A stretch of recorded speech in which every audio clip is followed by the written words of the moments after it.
What's happening, YouTube? Back in the day gamer here. Thanks for tuning into my channel, and today I'm coming at you with a video about games to play at Halloween. Now you might be saying, back in the day gamer, you just did a video about that. Yes, I did.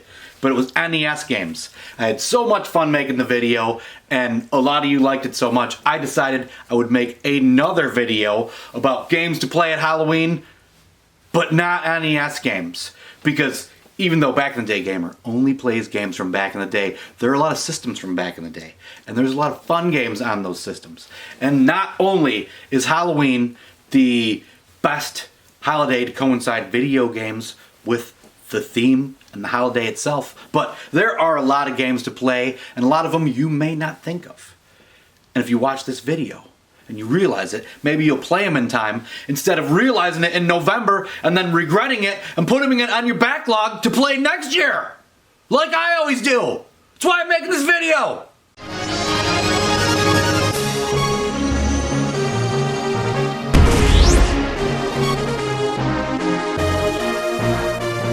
Before we get started, let's crack open a cold one. Mountain Dew Voodoo. Yeah, hopefully the light situation works out here. I thought I'd set it up so there was just shadow, so it was scary. So, Mountain Dew Voodoo mystery flavor. Let's see what it is together, huh?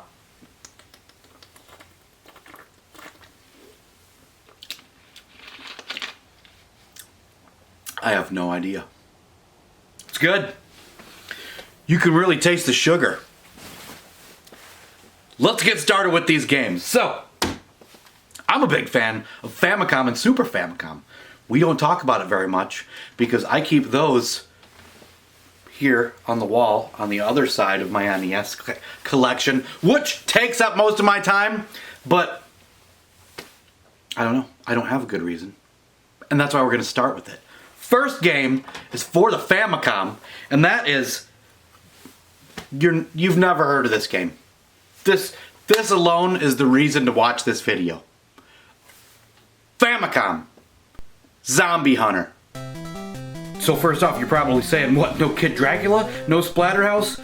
Those are fantastic Famicom games, but I'm trying to narrow this down to like one game per system, and I figured, let's pick one nobody's ever heard of or ever talks about ever. Zombie Hunter on the Famicom has lots of little quirk things that make it Fama-crazy like lots of other Famicom games. Like for instance, why is this half in English and half in Japanese? Does that make any sense? Do people in Japan speak and read English and Japanese? Because we sure as hell don't over here.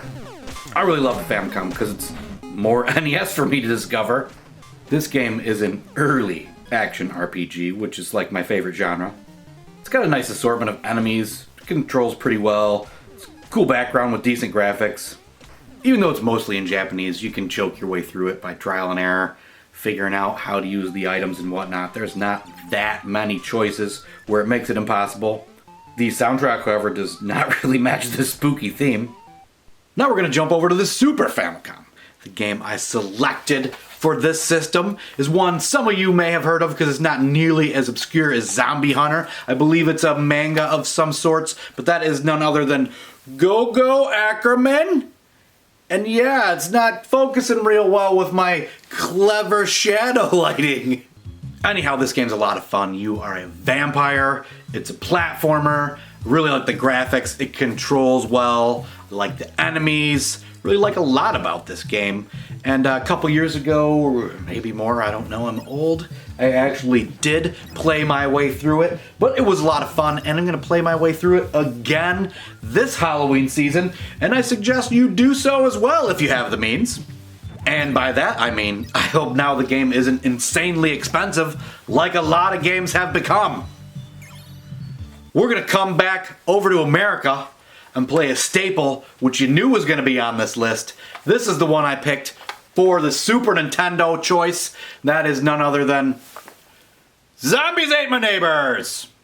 Not a lot new I can tell you about this game, but it is a fun one. Not only is it fun to play, but I like the quirky graphics.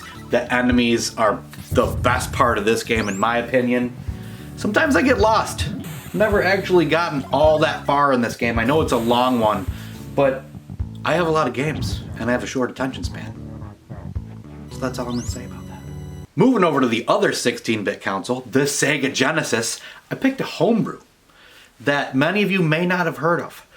I think I got this 2 years ago, maybe it was last year, not sure. Once again, I'm old. But that game is Curse of Ilmore Bay. I was really happy that I pre-ordered this game when I did and was fortunate enough to get my hands on a physical copy because it's pretty damn good. First off, it handles well, the music is great, the graphics are fantastic. Your sprite's cool, backgrounds are probably the best part of the graphics. The enemies also match the spooky theme of the game itself. It was moderately difficult, but unfortunately I was only able to get to the final boss and not actually beat him, which really pissed me off, and I ended up rage quitting. And we're moving on to the next game. These next 3 games represent the handheld portion of this video and Halloween season. First up, definitely my favorite of the 3. A Game Gear game. Holy shit, Game Gear? Yeah, I've got some Game Gear games because my Retro Freak has an adapter so I can play them on the big screen. That game is none other than, I'm a big fan of the Sega Master System, right? Which I'm saving for last. Master of Darkness is the holy grail that I don't yet have, but I don't need it because on the Game Gear, I've got Vampire Master of Darkness. As far as I know, this is a pretty true to source material port. I know that the screen itself is a little cropped, so that is not ideal, but nonetheless, I picked this game up for $10 some years back. Master of Darkness completed box is, $200. So I was pretty happy with that. I'm sure it shot up in price like everything else, but as you can tell from this gameplay, graphics are pretty damn good. The game itself controls nicely. It's just a complete Castlevania ripoff, which I have no problem with because it doesn't matter if it ripped it off or not. This game is fun. It's not quite as good as Castlevania, but it's still a lot of fun and a great addition to this list, if I say so myself. And I do, because this is my video, and my camera, and my games. Next game, Game Boy Color. Okay, most Simpsons games suck. Most. Aside from a few others, this one's pretty damn good. Simpsons Treehouse of Horrors on the Game Boy Color. Okay, so this game does not have fantastic graphics, but they're good. It is the Game Boy Color. So what do you really expect? But I like a lot about this game, aside from being a huge Simpsons fan. This is definitely one of the better Simpsons games, better than all of them on the actual NES. It has a lot of variety, playing different levels, using different characters, lots of different monsters. I'm moving that one right up to the top of this list because I want to complete that one. I know I got pretty far, but I never beat it. For some reason I gave up and moved on. And moving on to the Game Boy Advance. If you follow my channel, you know this one was going to be on here. Game Boy Advance, Monster House. Last year I did a little review on this game. It really blew me away. This game kicks ass. It's like a cutesy Resident Evil. I was really surprised how big this game is, how much there was to it. And when I did end up beating it, turns out it was only like the first half of beating it and you gotta play through it again. They fucking ghost and goblins me. Bastards. But yeah, Monster Party on the Game Boy Advance. Fantastic game. It was super cheap. Monster Party. Yeah, do it up. Jumping over to the PlayStation. I couldn't decide which of these two, so I'm just gonna talk about them both, right? Resident Evil 2 and Legacy of Kain, Blood Omen. Both these games are awesome. What am I going to tell you something about Resident Evil 2 that you didn't know? No, I'm not. But maybe you didn't know anything about Legacy of Kain, Blood Omen. That's a solid game, okay? But I don't have time to plug the PlayStation in. So we're going to graze over it. Both those games, fantastic. Got a game on the original Xbox that I've always really liked. And I hear people give this game shit like It's not good. It is good, okay? And it's really good for this season. Grabbed by the Ghoulies, okay? I gotta get the Xbox out of the closet and throw this in. Grabbed by the Ghoulies. Super fun. It's not cutesy, but it kind of is. It's a lot like Monster House, which I guess I said was cutesy, so maybe I don't even know what I'm talking about anymore. I'm rambling. So we're going to move on to the next game. PlayStation 2 has got to get represented here. Nightmare Before Christmas. Oogie's Revenge. This is a pretty sweet game. It, graphics, fantastic, right? Of course they are.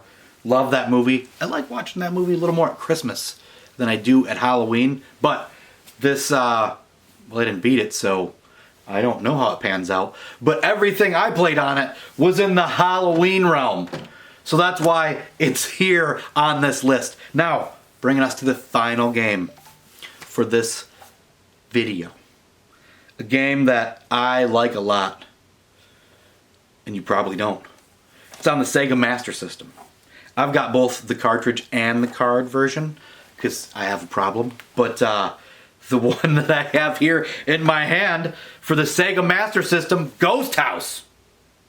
As you can see, the graphics on this are not fantastic, nor are the controls. Something about this game always has me playing it during the Halloween season. I'm not sure if it has an actual end or if it's just one of those games where you beat a level and it starts over and loops. Quiet, dog! I really love me some Master System. It doesn't get enough play or enough love from the community. I know here in America, it wasn't the best seller, and it's really not the best system, but compared to the Nintendo Entertainment System, what is, right? But the Master System has lots of great titles. Lots of great titles. This not being one of them.